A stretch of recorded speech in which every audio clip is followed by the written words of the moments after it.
Hi, my name is Jeff Freitas, and I'm the president of CFT. And I'd like to welcome you to this week's edition of CFT's weekly Upfront broadcast. We are now posting our broadcast not only on Facebook, but also on CFT's YouTube page.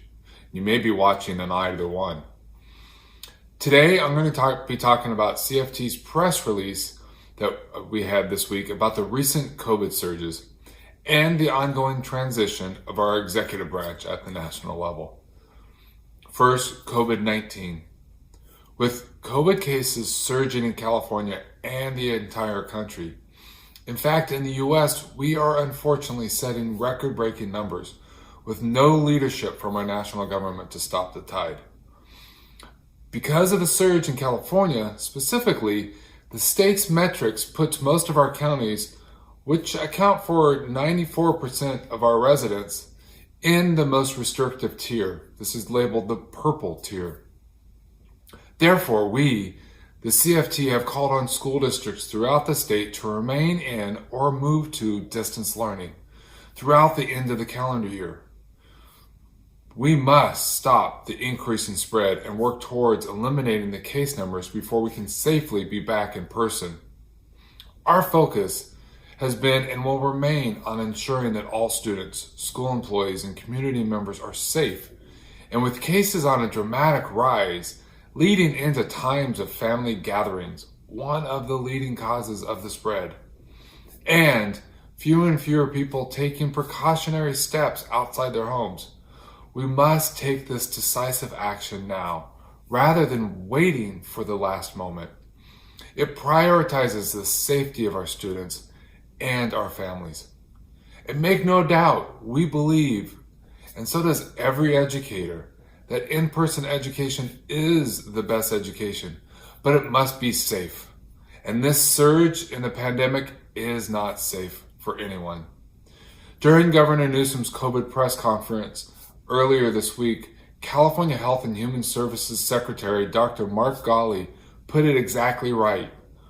Quote, "We are in the midst of a surge and time is of the essence. Every day matters and every decision matters." Unquote. This is absolutely true for the decisions we need to make about our schools right now. The best way to ensure our students are safe, to slow transmission rates, to speed the ultimate reopening of our schools, is for our communities to heed public health directives.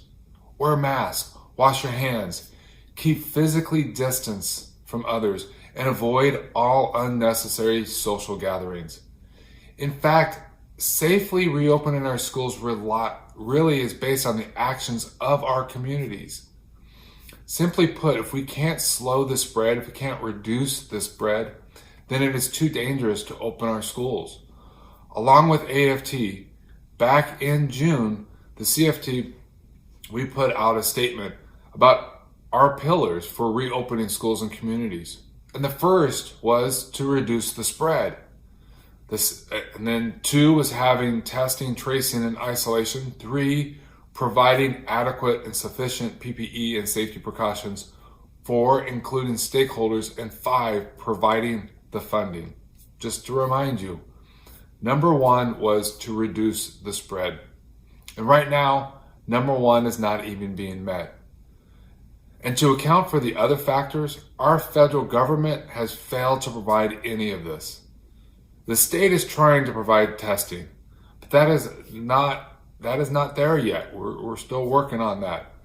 And with absolutely no plan from the U.S. Secretary of Education or the outgoing president, and with the U.S. Senate had blocked any additional support of funding for our schools to safely have smaller classes or procure additional needed PPE, or to pay for adequate ventilation, or to have adequate testing for our students and staff.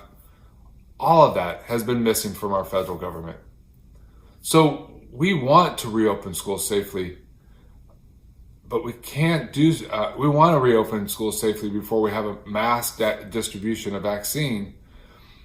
We definitely need to take the actions that will reduce the spread and save lives. So as we approach the upcoming holiday season, Starting next week with Thanksgiving, which is a traditional time when families and friends get together, we urge you to please exercise extreme caution.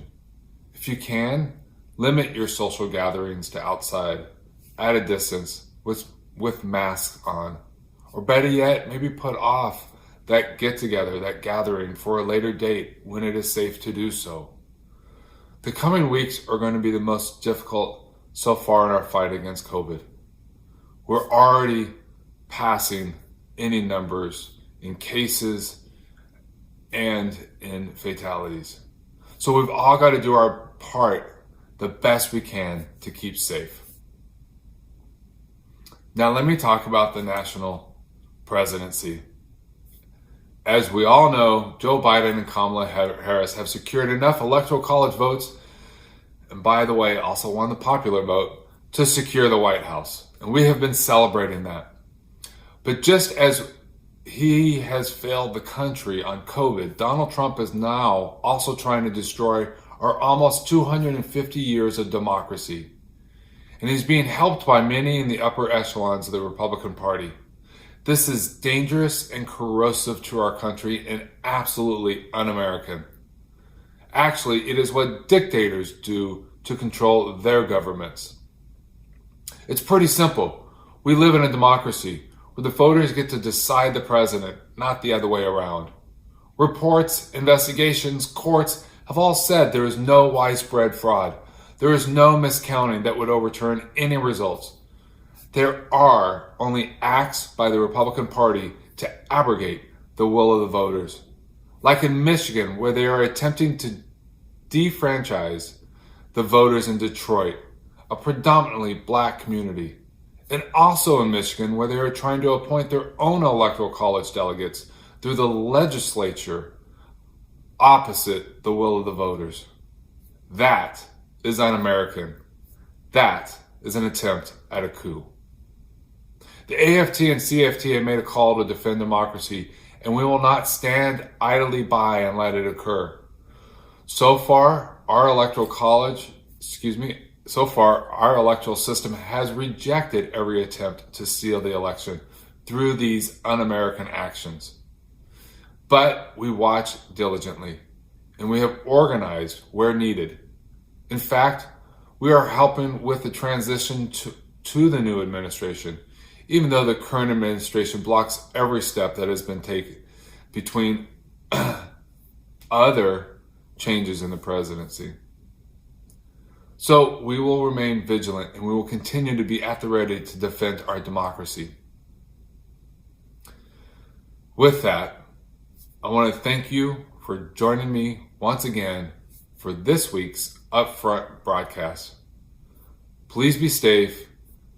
Please take precautions outside your home, and please take care. Good night.